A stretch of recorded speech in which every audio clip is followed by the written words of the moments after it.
Thanks for watching Afternoon Live. Tension in any relationship is inevitable, but in a committed relationship, it's important to know how to communicate when you do have those hard times. Here with advice, we welcome the author of Role Mate to Soulmate, The 7 Secrets to Lifelong Love, Dr. Warren Farrell. Thank you so much for joining us today. I'm looking forward to it. So tell me about this title. What exactly does this Role Mate to Soulmate thing all mean? Well, when people sort of first fall in love, they have this enormous passion, and then they wonder why it sort of begins to disintegrate over the years, even sometimes over the months. And so what I found was that there's lots of contributors. One is criticisms by a partner, and that contribution of criticism was oftentimes the partner, the person doing that supposed criticism, felt they were just expressing a concern for deeper intimacy, but the person hearing a concern often experienced it as a criticism, and they found themselves responding defensively.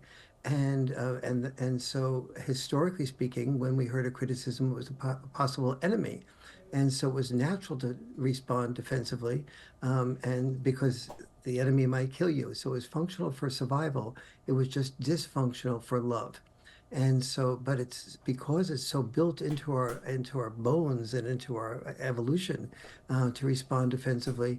Almost every couple finds themselves walking on eggshells when they want to bring up a concern to make something better with their partner. And that's just one of many, many phenomena that I found that I had to find out a way to overcome that. And it was hard because it was not natural. Sure. So when couples, maybe they come to a disagreement, maybe somebody wants to share a criticism of the other person, is there a way to do that productively and make sure that you're not ending up in some sort of a bigger fight about something? Yes. What I suggest with the couples I work with is a caring and sharing time once a week. And for that once a week, before they hear their partner's concern, they meditate into an altered state. Now, what I mean by that is they hear, they say to themselves, first, the love guarantee is the first meditation. And they say to themselves, if I provide a safe environment for my partner's feelings, even if they're angry, even if they're exaggerated, even if they're different from what I feel, if I provide that safe environment, my partner will feel safer with me, therefore more loved by me, and therefore more love for me. And so, and they say this out loud, so their partner can hear themselves. Their partner can hear themselves making themselves safe and feel secure to say whatever she or he wishes to in whatever way they wish to, and not worry that every word that they say is going to be criticized. And so, then another thing that they have to do is to meditate that no matter what their partner says, they will hear it um, and, uh, and and and respond to it with letting their partner know what they've heard, whether it was distorted or not, whether they've missed anything, and whether they want to add anything new.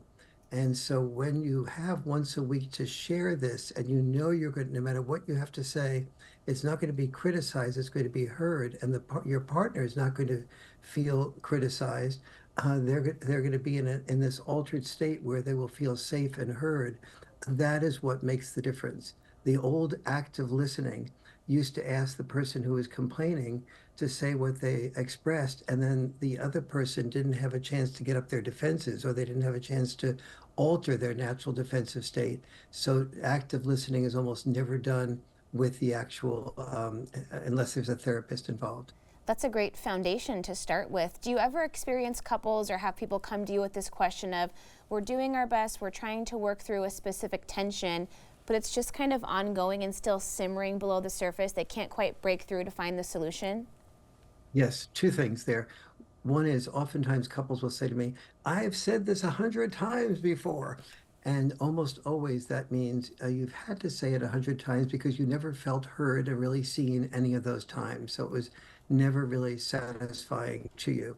Second, sometimes you can hear your partner fully and see them fully, but maybe you want children and your partner doesn't, or you want your parents to move in and not pay rent, and your children to move back after college and not pay rent, and the other partner feels differently. So There's another part of the role mate to soulmate workshop in the book where I teach people how to create win-win solutions to their toughest problems, things that don't just need to be heard, but also need to be creatively solved.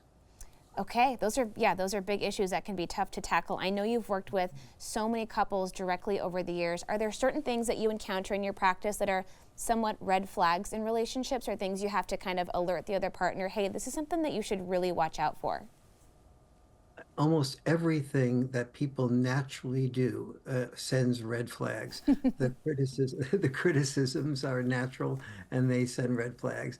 The complaining. Many people feel that they go to they make all this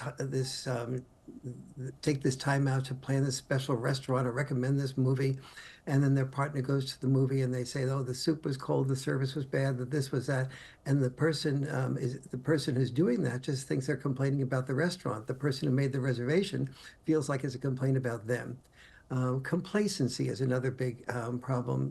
When you first have the first date, you're sort of making yourself all up, or you're getting your best wardrobe on, or shaving really carefully, and but the problem is after you may be living together for a year or so, you just become complacent, and your partner feels like they're taken for granted. Great food for thought. Hey, thank you so much for joining us today. It's a real pleasure. The book again is Role Mate to Soulmate, and we'll have more information on our website at katu.com.